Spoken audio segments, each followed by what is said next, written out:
Hi there, this video is about how to turn off text messaging sound on your iPhone. Text messaging sound is annoying, how can you turn it off? To turn off the text messaging sound, first step, go on your iPhone and click on Settings. Then, in the Settings, click on Notifications. The step 3, in the Notification, tap the Messages. Then, at the Messaging settings, go to Sounds. On the Sound options, go and click at None to change the default sound settings.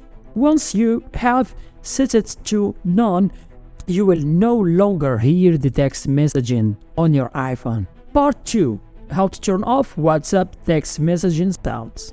At the Notification settings, tap at WhatsApp. Then go to Sounds and check this button. Push the button on the left to change the color from green to gray. You have now disabled the sound and will no longer hear any text messaging sound on WhatsApp in your iPhone. In this way, you have done disabling the message sounds on your iPhone. Please do not forget to subscribe on my channel.